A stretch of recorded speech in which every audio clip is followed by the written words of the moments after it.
어렵게 내봐야지 뭐. 자, 우리는 물원 레벨로 갑니다.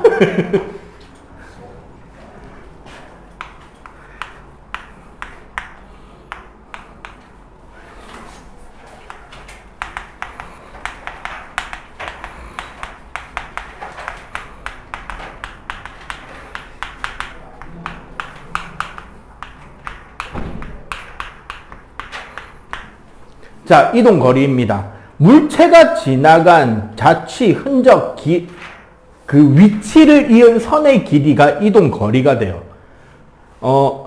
혹시나 미리 말할게. 학교쌤이 거리 변이 분리해서 설명하면 미리 말하세요. 통과는 원래 벡터 안 들어갑니다. 물 원부터 거리 변이 다르게 하고 속력 속도를 다르게 한단 말이야. 그래서 벡터가 정확하게 분리되지 않고 거리 정도에서 설명이 스톱이 된단 말이야. 일단 왜냐면 운동에서 등가속도 직선까지가 설명이 돼야 되고 만유인력 중력에서 중력 가속도까지가 설명이 돼야 되고 그 두 개를 합해서 자유낙하가 설명이 돼야 돼요. 그래서 일단 운동부터 설명하려고 하는 거야. 근데 그게 물 원 레벨에서 벡터만 빼고 갈 거예요. 설명은. 알겠죠? 그러니까 혹시나 학교 선생님이 역학 파트 앞부분 설명을 해주다가 벡터 같은 소리 나오면 나한테 신고하세요. 그럼 업그레이드 설명을 새로 해줄 테니까. 네. 자, 거리는 물체가 지나간 흔적의 길이고요. 우리가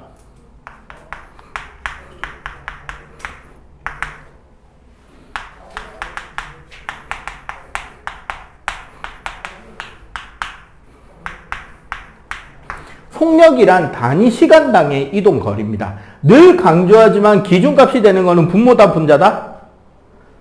분모다. 기준이 분모다.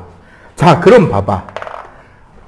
단위 시간당 델타 t 이동 거리 델타 s 기준이 시간이니까 시간이 분모다. 이게 뭐다?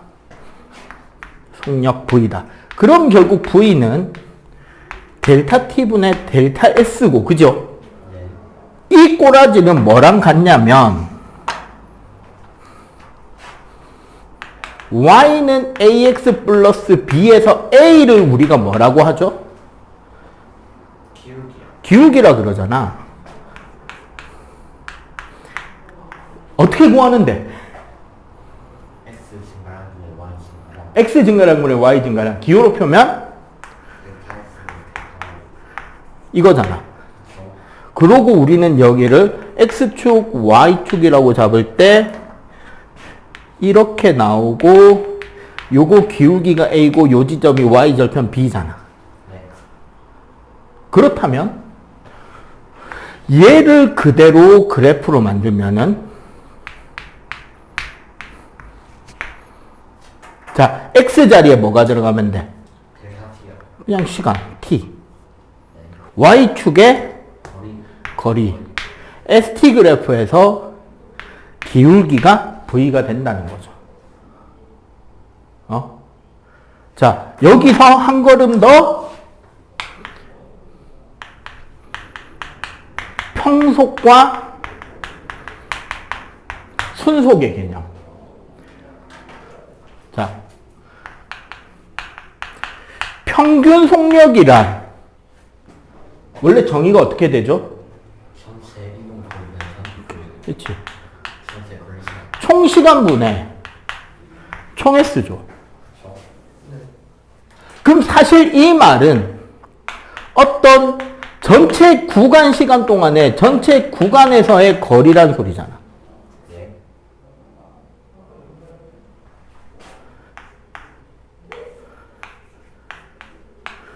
델타 T분의 델타 S란 소리잖아, 결국. 그리고 요 과정을 설명하는데 잘 봐보세요. 자, ST 그래프에서 자, 요 그래프 A, 요 그래프 B. 자, 총 시간분의 총 거리 잡으면 A와 B의 평균 속력은 같다 다르다? 같다. 같죠? 왜? 어차피 총 델타 T분의 델타 S 값이 같으니까. 그러면 그때의 평균 속력은 결국 무슨 뜻이 되냐면 요 점에서 요 점을 지나는 이 직선의 기울기가 뭐가 된다? 평균 속력이었다라는 거지. 그러면 만약에 여기서 우리 한 걸음 더 가봅시다. 이 그래프를 요렇게 구간 1과 구간 2로 쪼개버리면 1구간에서 누가 빨랐어요? A가 빨랐어? B가 빨랐어? 1구간은 A가 빠르지. 2구간은 어떻게? 자, 봐봐. 1구간에서는 똑같은 시간 동안 A는 이만큼 움직였고 B는 요만큼 움직였잖아. 그러면 A의 1구간 평균 속력은 이 점과 이 점을 잇는 이 기울기고 B의 평균 속력은 이 점과 이 점을 잇는 이 직선 기울기지. 구간 2에서는 A가 빨라, B가 빨라? B가 더 빠르지. 왜? 어차피 같은 시간 동안 B는 이만큼 움직이고 A는 같은 시간 동안 요만큼 움직인 거잖아. 그러면은 A의 2구간 평균 속력은 이 기울기고 B의 2구간 평균 속력은 이 기울기일 거 아니야. 자, 그래프 그림에서 계속 어떻게 그려지고 있어요? 평균 속력이라는 개념 자체가. 구간의 양 극점을 이은 직선 기울기죠. 해당 구간의 양 극점, 양쪽 끝을 이은 직선 기울기가 평균 속력이 되고 있잖아. 네. 그지? 자, 그럼 순속은? 순간 속력 어떻게 구할 건데? 네, 그쵸. 미분이라는 개념이 들어가는 거지. 그럼 예를 들어 봐봐. 1초, 3초, 5초. 요새 이거 갖고 쇼츠 찍어가지고 막 엄청난 기술인 척 하던데. 드르륵. 자, 1초, 3초, 5초일 때 순간속도 어디가 제일 빠르다? ST 그래프에서 1초죠. 왜냐면 우리는 봐봐. 순간이라는 개념. 이제 미분 개념을 알면 결국 델타 T가 극소 시간인 DT로 가는 개념이라고 이해를 하는 건데 이건 이제 우리가 미분을 안다는 가정에서 가는 거고 결국 무슨 소리냐면 그 미분의 정의 자체가 1초의 좌우 극한점의 평균 속도란 말이야. 무한히 1초에 가까운 왼쪽 점 0.999999999 1초에 무한히 가까운 오른쪽 점 1.000000001의 두 점을 잇는 직선의 기울기. 그럼 사실상 두 점으로 보이겠냐? 안 보이죠. 그럼 결국 1초인 요 한 점을 지나는 무슨 선의 기울기? 직선. 접선 기울기. 3초인 한 점을 지나는 접선 기울기. 5초인 한 점을 지나는 접선 기울기. 그러니까 이 그래프 1번 아까 여기 A 그래프는 접선의 기울기가 점점 어떻게 된다? 감소하지. 그럼 A는 점점 어떻게 되는 운동이다? 느려지는 운동이다. 그럼 B는 점점 빨라지는 운동이다. 그럼 순속이란 결국 뭐다? 접선 기울기. 그러면 결국 여기까지 정리. 한마디로 표현하면 S와 V를 시간이라는 기준으로 이야기를 할 때 S 그래프의 기울기 즉 미분이 V더라. 깔끔하게 정리되죠? 네. 계속 쭉쭉쭉 이어갈게요. 네. 자, 그러면 등속 직선 운동에서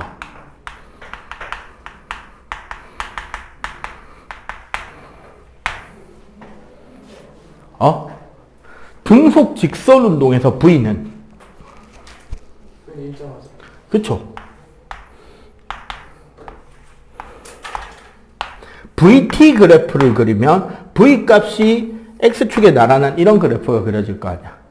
그럼 여기서 우리가 일정 시간을 잡아버리면 요게 델타 T가 되고 요 길이가 V가 되잖아.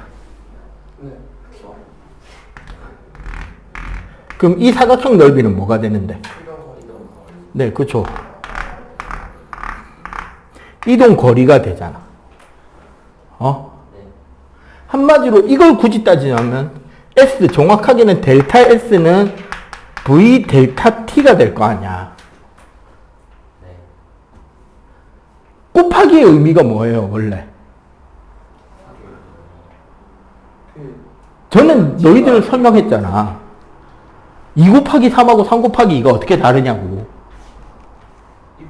2가 생겨 있는 거고 3. 그치. 2를 3번 반복해서 더하는 게 2 곱하기 3이고 3 곱하기 2는 3을 2번 반복해서 더하는 거잖아. 그럼 V 델타 T를 말로 풀어보자고. V라는 거는 1초에 가는 거리 혹은 갈 수 있는 거리죠. 네. 여기에 곱하기 델타 T를 한다는 말은 델타 T 초 혹은 델타 T 회 반복해서 누적하라는 소리야. 그렇게 해서 나온 값이 뭐야? 델타 S 총거리죠. 극단적인 기본인데 가장 기본을 반복해서 확실하게 개념을 잡자는 거야. 한마디로 이런 거예요. 4m/s의 속력으로 3초 운동했어요. 네. 몇 미터 움직였게? 12m. 12m지. 그걸 확실하게 이미지화 시키면 이렇게 된단 말이야. 1초에 4m 운동하는 이 운동을 그 다음 1초에도 4m, 그 다음 1초에도 4m를 운동하면 전체 이동 거리가 몇 m겠냐고. 12m. 그치. 12m가 되는 거잖아. 지금 요 이야기라는 거지. 많이 안 어렵죠, 이 정도는? 네. 그러면 우리는 여기서 봐봐. 이제 하나씩 하나씩 쌓여갑니다. 결론적으로 첫 번째. 이동 거리는 시간에 비례하죠. 등속 직선 운동에서. 네. 얘 그래프로 그리면 뭐 어떻게 되는데? S랑 T랑 정비례한다. 그래프를. ST 그래프에서. 그 기울기가 있잖아. 아까 본 거 같네? 기울기 뭐다?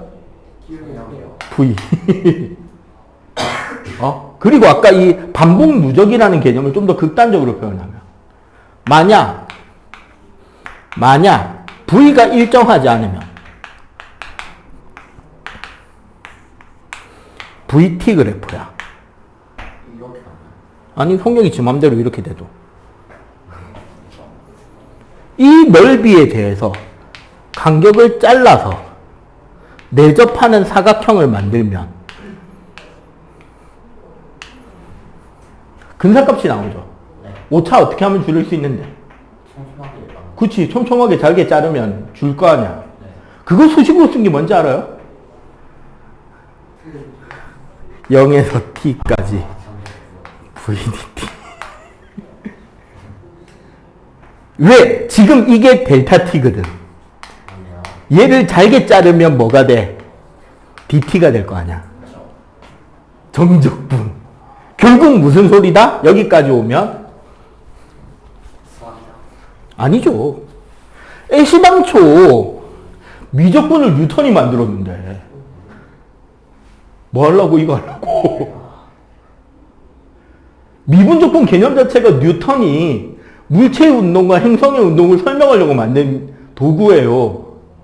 근데 뉴턴이 만든 방식이 존나 어려운 거야. 그런데 비슷한 고민을 하던 수학자 라이프니츠랑 뉴턴이 편지로 자기 아이디어를 주고받다가 뉴턴의 아이디어를 가지고 라이프니츠가 대우각성해버립니다. 크게 깨달음을 얻어.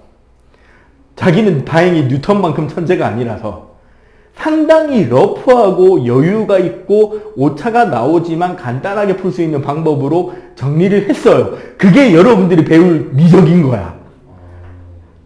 뉴턴은 더 빡셉니다.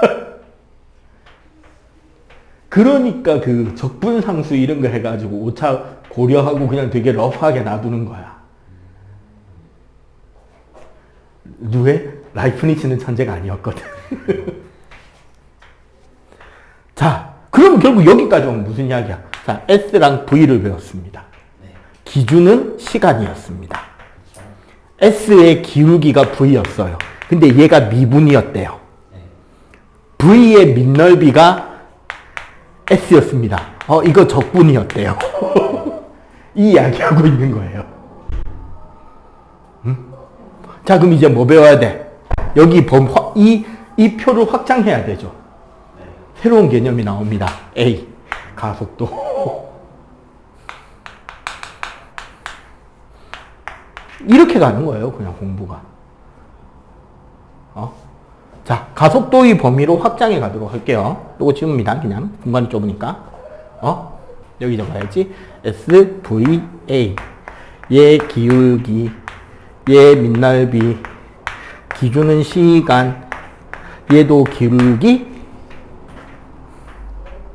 그러면 당연히 얘도 밑넓이. 왜? 가속도의 정의가 델타 T분의 델타 V예요. 어디서 많이 보는 꼬라지네? 아까 우리 SV 할 때 썼던 거랑 꼬라지가 똑같죠? 그럼 우린 여기서 VT 그래프에서 이런 이야기를 할 수 있을 거 아니야.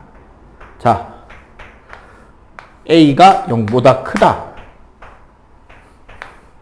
A가 0보다 작다. A가 0이다.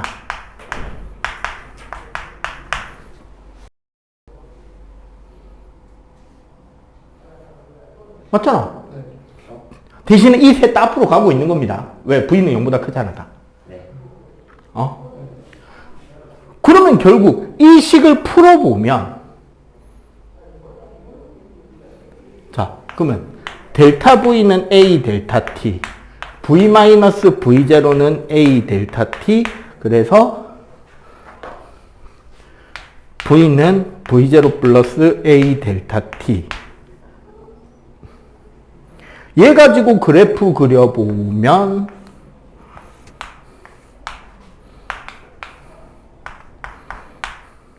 여기가 V0, 여기가 나중 V. 그럼 봐봐. 여기가 V0, 여기는 V-V0니까 A 델타 T. 그래서 V는 V0 더하기 A 델타 T. 근데 이거 무슨 그래프다 지금? VT 그래프죠.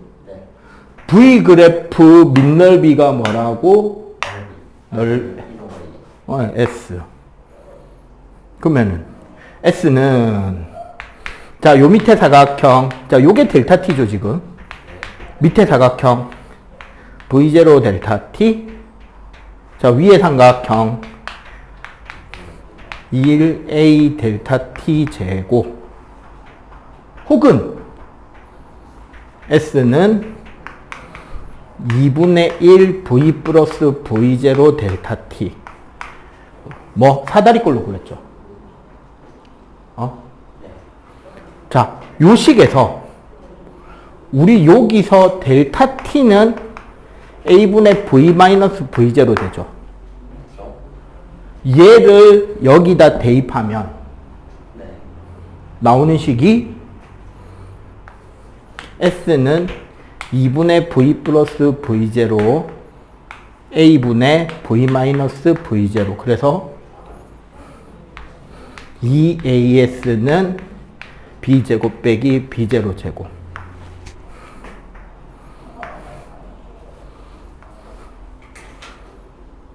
식 3개 다 나왔네. 그리고 하나 더. 우리 요식에서 델타 T분의 S는 2분의 V 플러스 V0. 뭐 여기 정가운데가 뭐 평소. 오케이?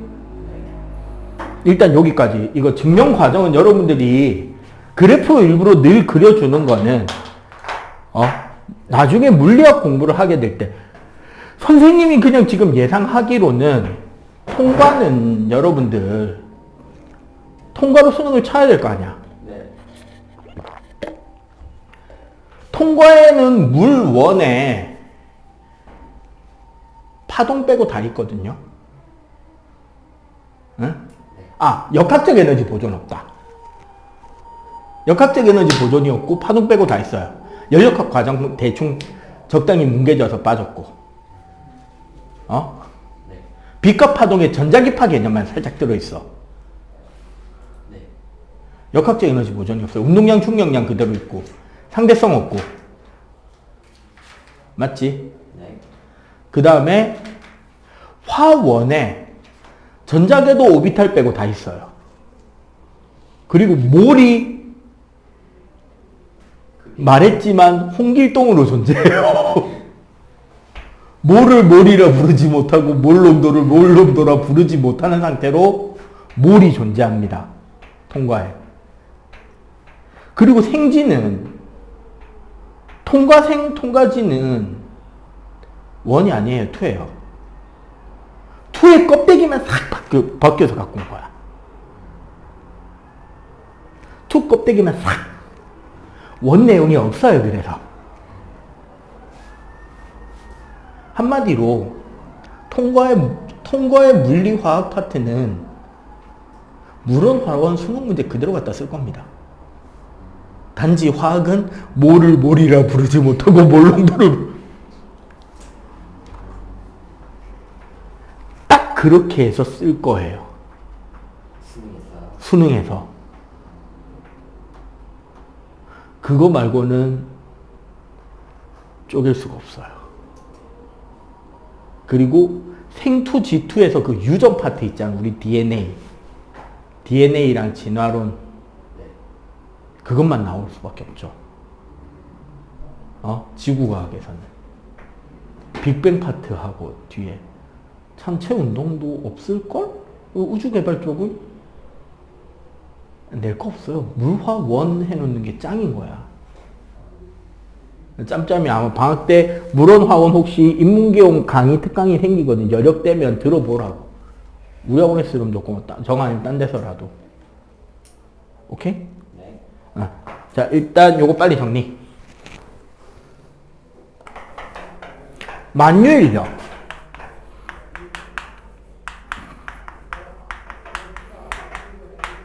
요즘에는 이거를 통상중력이라고 불러야 한다라는 학자들이 나오고 있습니다. 그러다 보니까 교육과정상 통상중력까지는 안 쓰더라도 만유인력이란 단어를 그냥 중력으로 통일시키는 경우도 많아요. 이 만유인력 혹은 통상중력은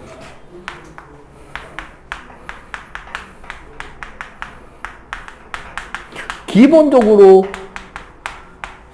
질량을 가지고 있는 물체가 다른 질량을 가지고 있는 물체를 당기는 힘인데 여기서 상호작용, 즉 작용과 반작용이 적용이 됩니다. 무슨 소리냐면 선생님은 지금 좁게는 이 교실 안에, 크게는 이 온 세상에 모든 질량을 내 쪽으로 당기고 있어요. 그리고 그 힘의 크기는 내 질량에 비례합니다. 여기 분필은 분필 자신의 질량에 비례하는 힘의 크기로 좁게는 이 교실, 크게는 온 세상의 물체를 다 자기 쪽으로 당기고 있겠죠. 근데 문제가 뭐냐? 나랑 분필 사이의 만유인력은 작용 반작용이기 때문에 내가 분필을 당기는 힘과 분필이 나를 당기는 힘의 크기는 같다라는 거예요. 그러면 그 힘은 어디에 비례해야 되죠? 내 질량과 분필 질량의 곱에 비례해야 되지. 이해가 되죠? 그러니까 만유인력은 기본적으로 두 질량의 곱에 비례하고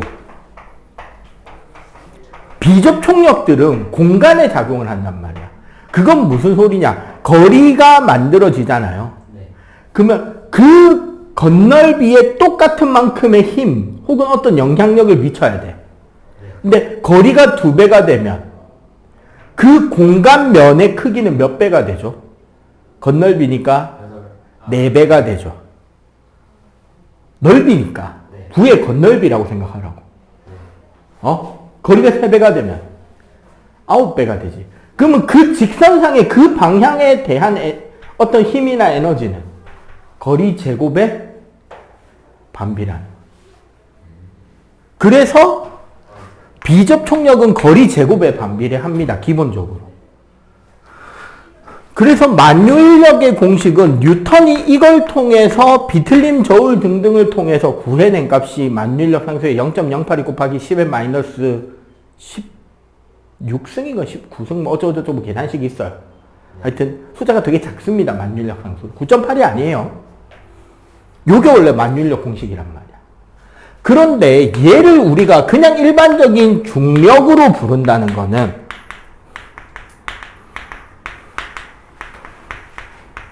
물체의 무게를 말하는 거지. 자, 지표 부근에서 지구와 물체 사이의 만유인력이라고. 그럼 봐봐. 지표 부근이라는 말이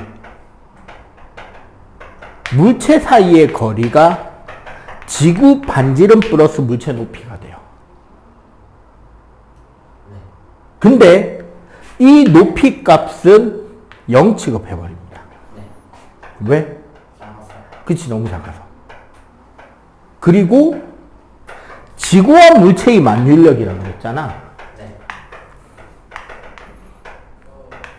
M1이 지구 질량 나지. 그럼 그냥 M2가 그냥 스몰 m으로 갈 거 아니야. 맞죠? 그럼 요 변화된 세 개의 값을 이 식에 대입한 게 중력식인 거예요. 그럼 식이 어떻게 나오는데?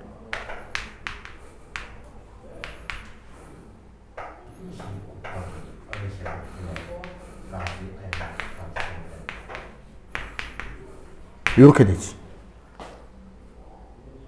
맞죠? 네. 근데 이거 반지름 상수, 질량 상수, 네. 만유인력 상수. 숫자 고정돼 있네. 계산하면 되겠네.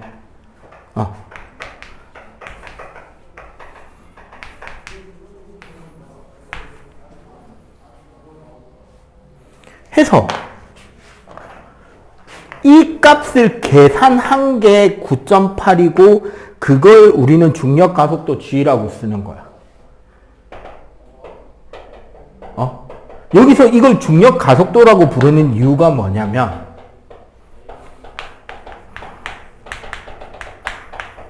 우리 뉴턴의 운동 법칙 있잖아요.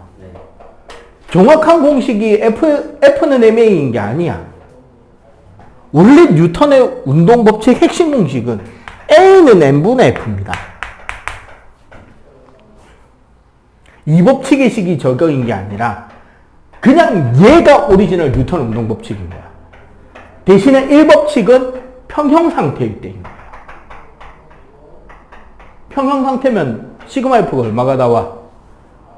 힘의 평형. 합력이 0. 합력이 0이면 가속도는 0. 가속도가 0인 운동 상태는 정지하고 하나 더 있죠. 등속 직선. 그러면 원래 운동하던 물체는 등속 직선 운동을 해야 되고 변하면 안 되니까 원래 멈춰있던 물체는 계속 정지해 있겠죠. 그렇게 원래의 운동 상태를 유지하려는 성질을 뭐라 그래? 네. 우리가 관성이라고 뉴턴 운동 법칙의 관성이라고 하면서 달리던 놈 발 걸었더니 앞으로 자빠진다 이런 이야기 나오면 안 된단 말이야. 그거는 관성력이라고 새로운 개념으로 이야기를 해야 되는 거라고. 합력이 0이니까 운동 상태가 변하지 않는다. 그러면 합력이 0이 아니면 운동의 변화는 질량에 반비례하고 힘의 크기에 비례한단 말이야.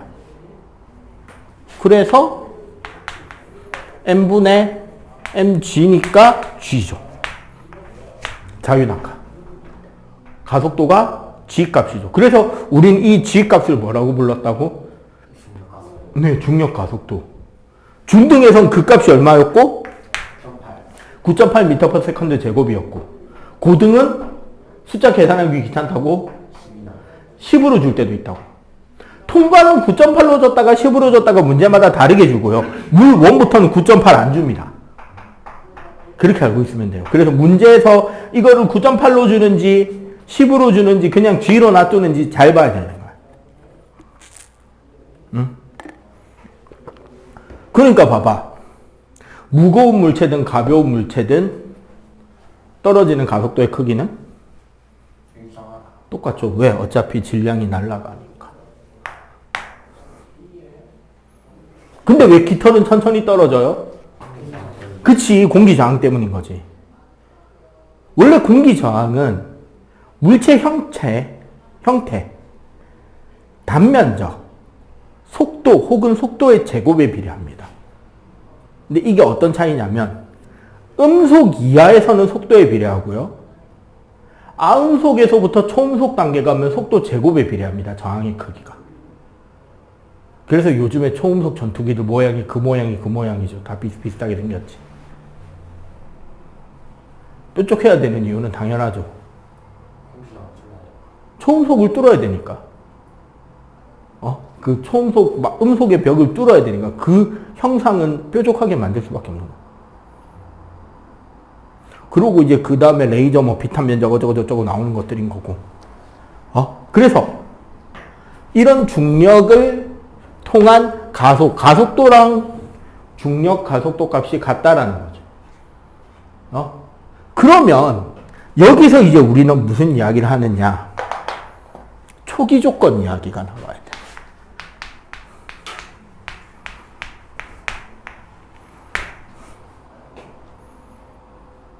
봐봐. 아까 우리가 배웠던 식입니다.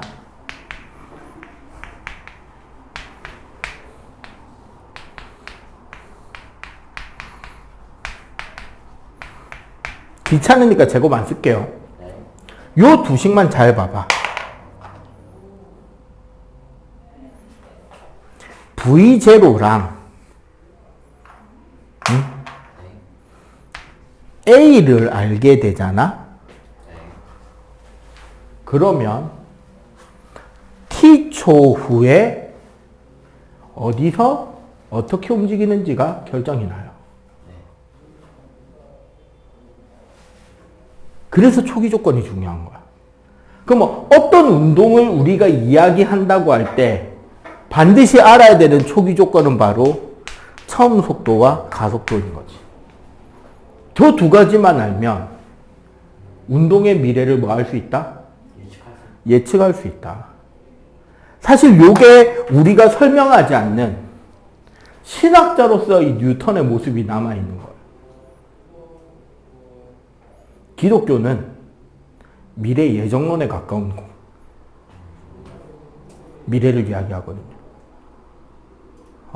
신께서는 전지하시고 전능하시기에 우리의 삶을 그의 뜻대로 이끌어가고, 따라서 미래는 우리가 아무리 싫어하고 반항해도 신의 붙들림대로 흘러가게 된다. 미래는 결정되어 있다잖아.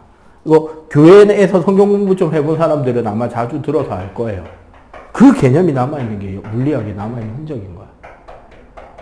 뉴턴은 수학과 역학을 통해서 신의 섭리를 추정해보고, 또는 연금술을 통해서 신의 존재를 증명하고 싶어 했던 양반이었던 거. 실제로 뉴턴의 논문 중 제일 많은 게 수학 논문이고요. 발표를 많이 안 했으니까 잘 모르죠.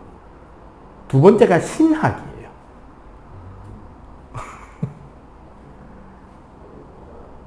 원래가 수학과 교수니까 물리학이 나오면 안 돼. 근데 그 헨리랑 훅이랑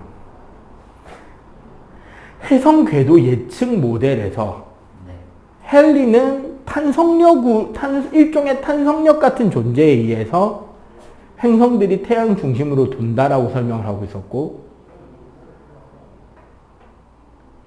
헨리는 자신의 정밀한 관측 결과가 해성의 궤도가 원궤도가 아닌 값을 자꾸 지정하고 있는 거야.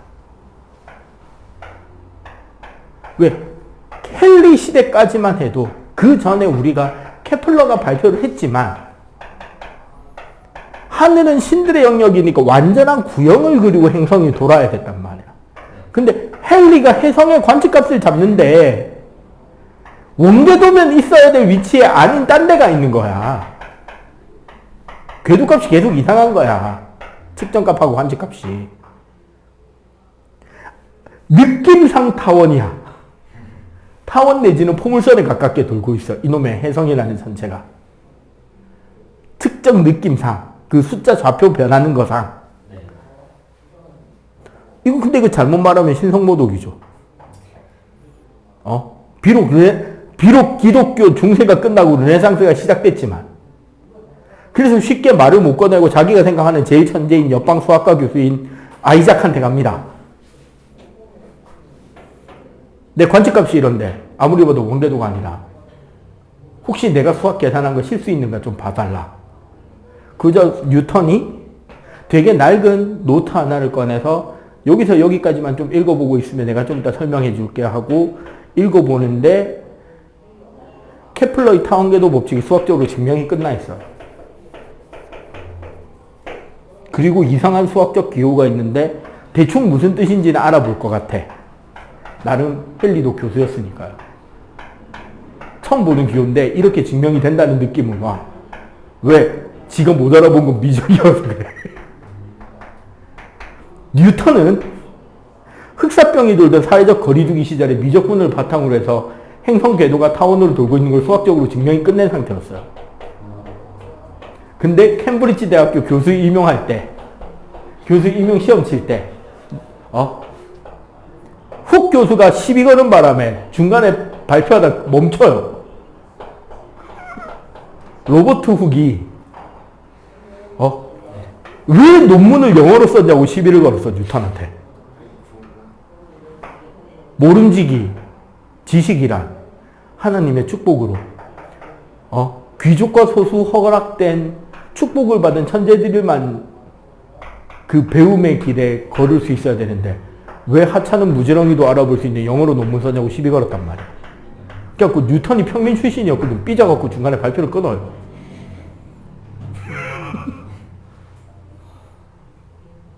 그랬는데 문제는 그 앞에까지 연구 발표가 너무 뛰어났던 거야. 근데 그게 언제 한 거냐면 흑사병 때 고향 집에 가서 대충 끄적거린 거 발표한 거야. 사회적 거리두기를 해야 될 때 할 게 없어서 한 게 그거야. 사과 떨어지는 거 보고. 그래서 그 종교랑 상관없는 석좌 교수 한 자리에 뉴턴이 이어받아요. 이게 수학과 교수입니다. 그러고 헨리가 그 설명을 듣고 자기가 관측한 게 틀리지 않았다와 씨발 이런 수학적인 방법이 있었으면 진작 발표하지 뭐 했냐라고 뉴턴을 다그칩니다. 뉴턴이 한마디 하죠. 그거 저 로버트 개새끼가 중간에 시비 걸길래 발표 끄는 건데 알고 보니 20년 전에 연구 완성돼 있었음. 그때부터 헨리는 뉴턴이 차마 버티지 못할 협박을 통해서 뉴턴에게 책을 쓰는 것을 시키는 데 성공합니다. 협박이 뭐였냐면 내 사촌 여동생과 소개팅을 해라였습니다. 참고 뉴턴 여성 혐오입니다. 진짜 80평생 모태솔로예요. 여성 혐오가 있어가지고.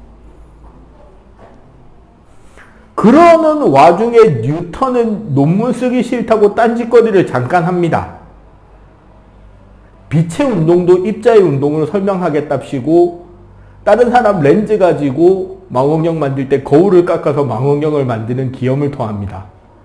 심지어 연금술사 출신 어디 갑니까? 손이 금손이라 한 방에 뚝딱 완성이 되죠. 뉴턴식 반사망원경이 그때 나온 거야. 논문 쓰기 싫어서 딴짓한 거.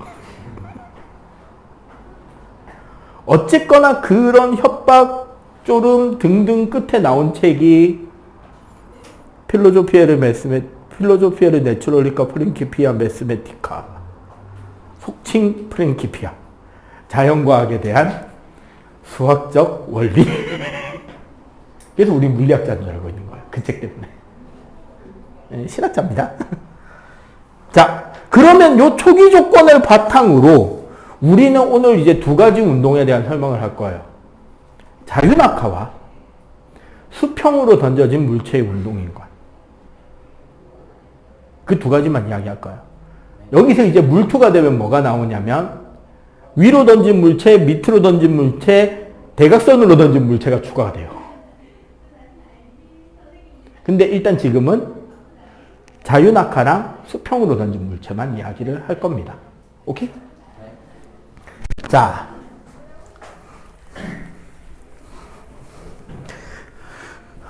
결국 운동을 설명한다는 거는 아까 말한 등가속도 직선 운동식 있잖아요.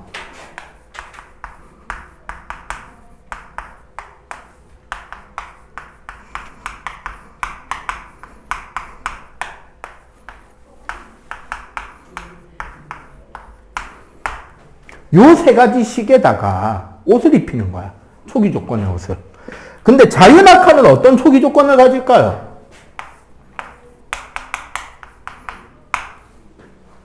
자유낙하의 초기 조건은? 처음 속력이 얼마다? 0이다.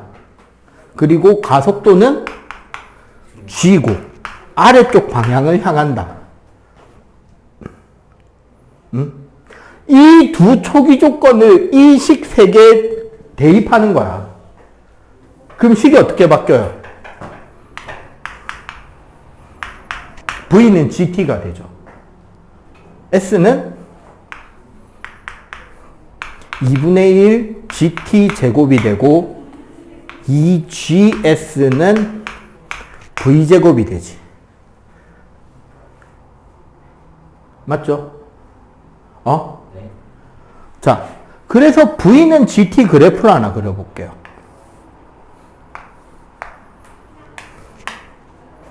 기울기가 G잖아.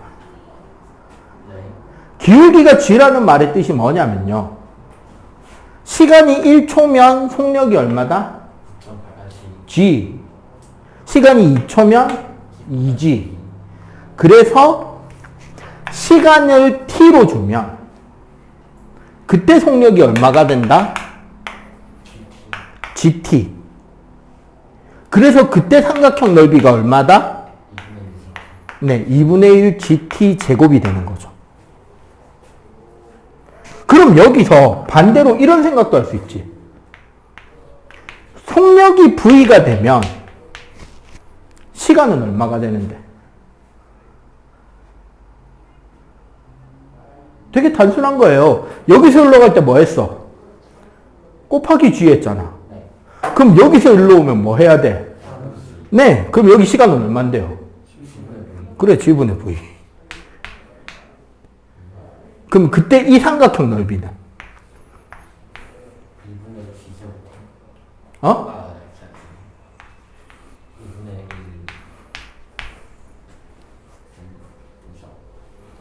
근데 사실 있잖아. 야, 이거 여기서 2G 넘긴 거예요.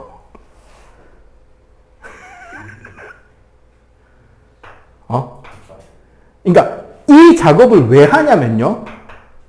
중간에 여러분들이 서술형을 쓰더라도 증명하는 노가다 시간을 줄여주는 작업을 하는 겁니다.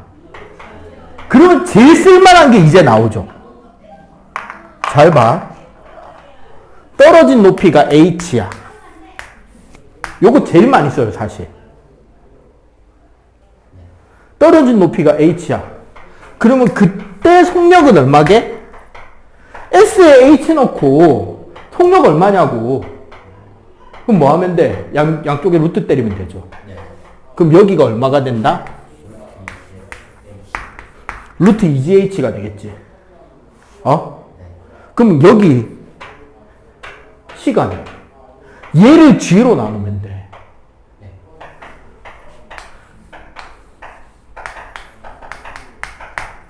이렇게 나오겠죠. 방금 한 거를 그래프로 그리면 끄덕끄덕이 되잖아. 네. 이게 암기가 되면 얼마나 무서운지를 보여드릴게요. 시간, 속력, 거리.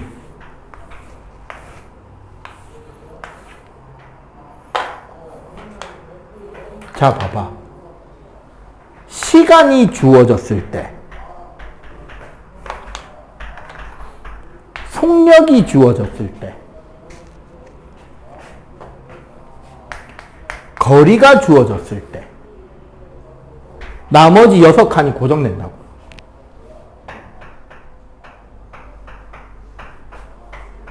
GT 2분의 1 GT 제곱 2G분의 V 제곱, 이건 노란색으로 해야지. 2G분의 V 제곱 G분의 V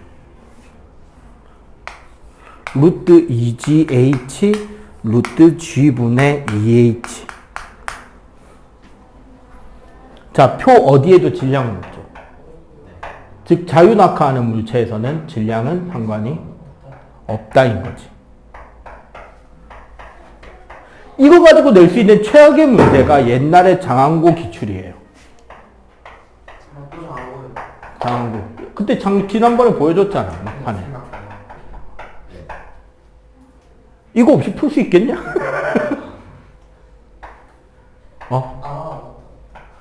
그냥 요거 갖고 풀었잖아, 그때. 즉, 떨어지는 물체에 대해서, 특히 이게 왜 중요하냐면, 요게 수평으로 던진 물체 이야기할 때 반드시 나와야 된다. 왜? 일단 그거는 좀 이따 해야 되니까 요거 정리부터 해놓고 지우고 바로 갈게. 수평으로 던져진 물체들. 우리가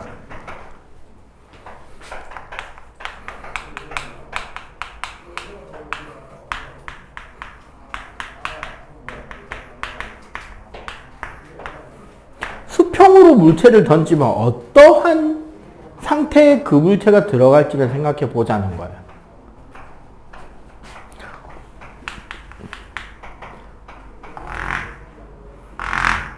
어떤 질량을 가진 물체에 우리는 X축 방향으로 V0를 줄 것이고, 그죠?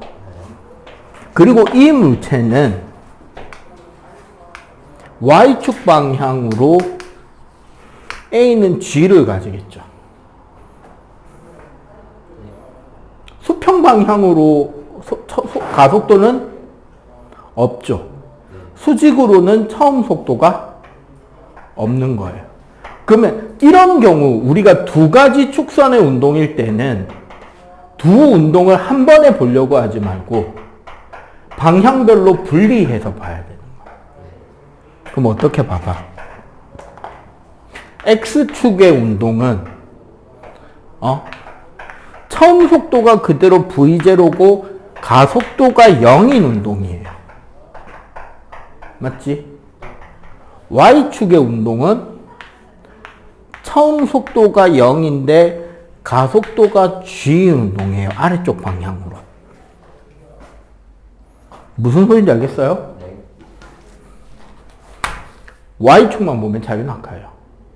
그렇죠. 즉 우리가 물체를 가만히 떨어뜨리는데 걸리는 시간이나 옆으로 쳤을 때 바닥에 떨어질 때까지 걸리는 시간이나 차이가 생긴다, 안 생긴다? 안 생긴다라는 거지. 그러고 봐봐. 그렇다면 우리는 이런 시뮬레이션을 해볼 수 있을 거 아니야. 이 물체가 놓여져 있던 위치가 L 높이에, H 높이에 있었다고. 응?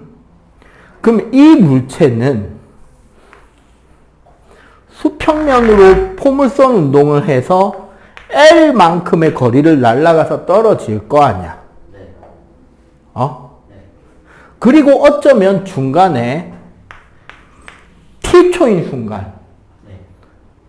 이 물체는 수평과 수직으로 얼마의 속도를 가지고 있으며 수평 동안 움직인 거리와 수직으로 떨어진 거리는 얼마인지도 다 구할 수 있다는 거예요. 뭐로? 그래프 두 개만 그리면. 왜냐면요.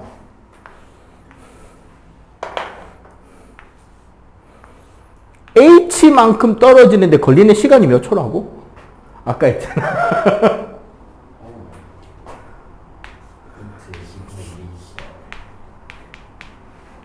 그러면 수평으로 날아갈 수 있는 시간도 뭐다? 그지? 근데 수평 속력이 얼마라고? V0고 그 시간이 얼마라고? 루트 G분의 2H라고. 이 사각형 넓이가 L인 거 알겠냐고. 그럼 L 값은?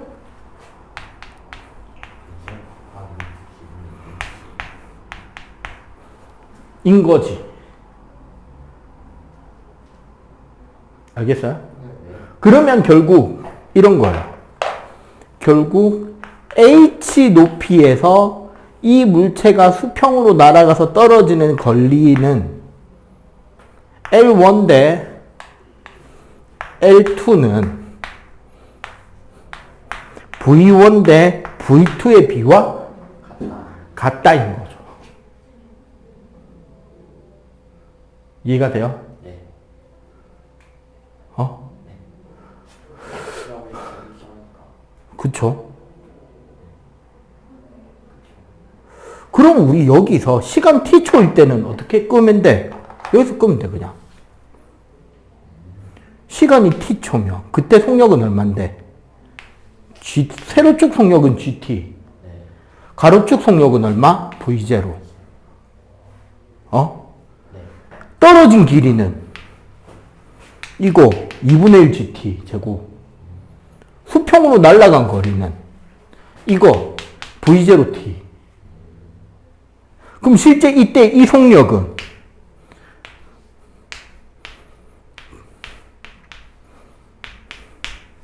이거.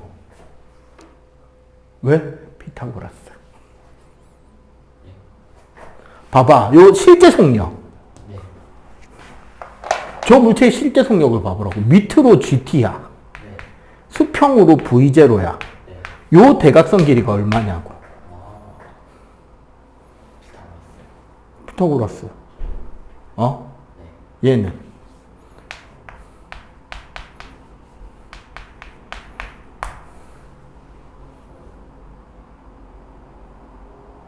피타고라스. 이해가 되죠? 여기 제곱 안 적었네.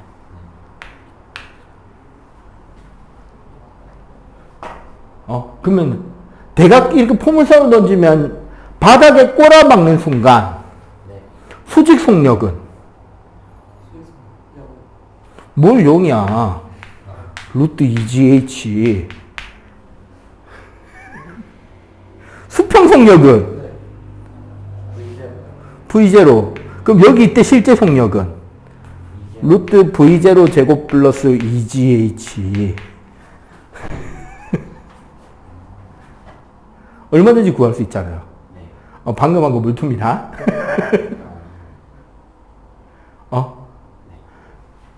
그래서 계산 문제가 웬만하면 잘 안 나오긴 하는데 어렵게 너희 학교에서 낸다고 하니까 내가 볼 때 한 문제는 요 범위에서 이야기가 나올 수 있겠다 싶어서 여기까지 이야기를 해준 거예요. 너희 학교니까. 근데 통합과에서 쌤이 정말 딱히 그 학습지로나 쌤이 말 안 하고 해도 저렇게 낼 수 있어요. 한 문제는 낼 수 있죠. 언급 안 하고. 그러니까 운동에 대해서 포물선 운동을 언급 안 할 수밖에 없는 게 방금 요 설명 있잖아. 네. 이 설명이 나와야 뭐가 나오냐면 뉴턴의 대포가 나와요. 왜냐면 봐봐. 뉴턴의 대포가 뭐냐면 그럼 봐봐. 지구가 진짜 평평하다면 그 물체가 날아가는 거리는 V0에 비례하잖아. 근데 실제로는 지구가 평평한 게 아니라 어떻게 된다? 휘어지잖아요. 그러니까 일정 거리 이상을 던지면 원래 날아갈 것으로 예상됐던 거리보다 더 날아가서 충돌하죠. 맞지? 그러면 여기서 이 지구 지표면의 곡률과 동일하게 물체가 휘어지면서 날아가게 던지려면 필요한 속력이 얼마냐를 이야기할 수 있다는 거지. 그러면 어떻게 되느냐? 여기서 수평 방향으로 접선을 그었을 때 요 높이가 5m가 되는 요 거리가 얼마인지를 찾아내는 거예요. 이게 8km가 나와요. 지표면에서 수평으로 8km를 그리면 지표면 상공 5m의 위치에 존재합니다. 왜 5m인지 알겠어, 이거? 왜 5m를 찾아야 되냐? 이게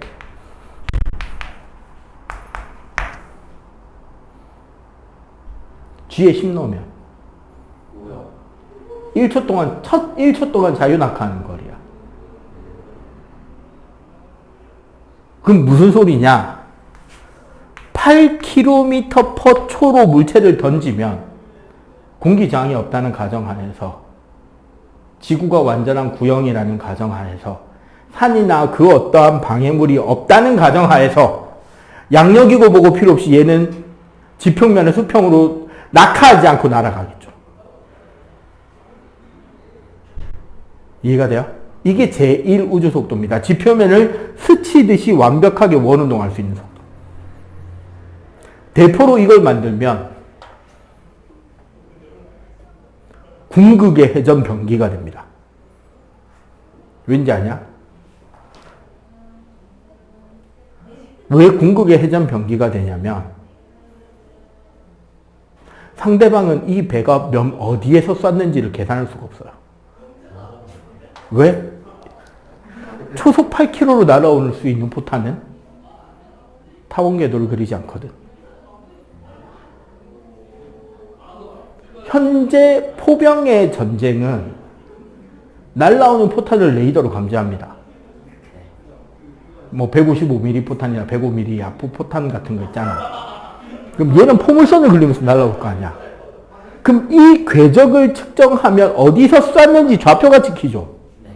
그러면 걔네들이 그 스포를 쏘고 정비해서 뒤로 튈 거 고려해서 실제 쏜 자리 뒤쪽에다가 포를 갈겨버려요. 이걸 대포병이라 그래.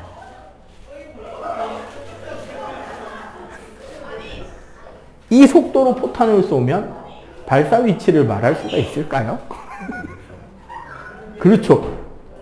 수평선 건너편에서 수평선을 스치듯 철갑탄이 날아와서 배의 옆구리를 쑤셔 박아버립니다.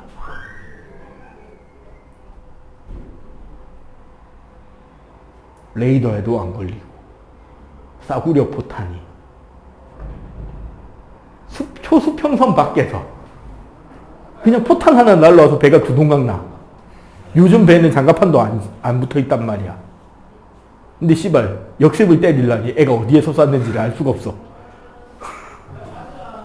생각해봐. 이 포탄을 우리나라 군함에 설치를 했어.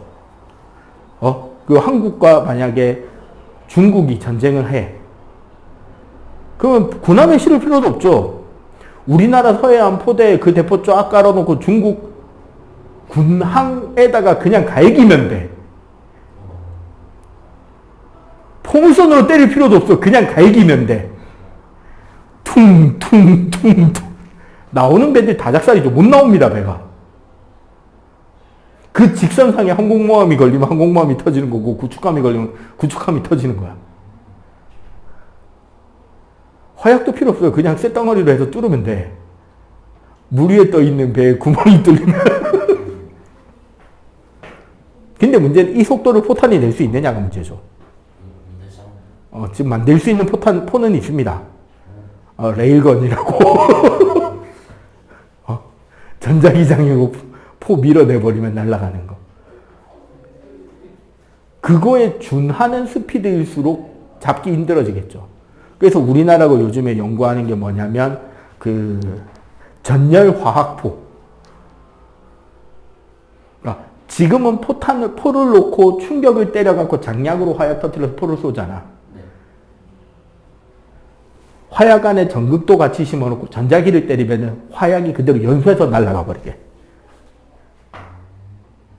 충격이 물리적 충격이 아닌 물리적 충격 여기서부터 쫙 타 들어가야 되고 그게 있잖아. 네. 가장 이상적으로 탈 수 있게 전기적 전열 장치로 인한 열을 가지고 화약에 바로 불을 땡겨버리게. 그러면은 포구 속도가 지금보다 훨씬 좋아지고, 포탄에 대한 둔감성이나 이런 것들도 훨씬 더 뭐 등등등 뭐 여러 가지 장점이 있다고 하니까 지금 연구 중이라는데, 왜냐면 아까 말한 레이걸 한 발 쏠려면 포 뒤에 원자력 발전소 하나 놓고 쏴야 돼요. 야, 이거 운동 에너지로 만들려면 얼마나 에너지가 필요하겠냐, 포탄 하나. 요렇게 되기 때문에 이 뉴턴 대포 설명 때문에라도 포물선 운동은 어떤 과정에서든 나올 수 있어요. 알겠음? 네. 응.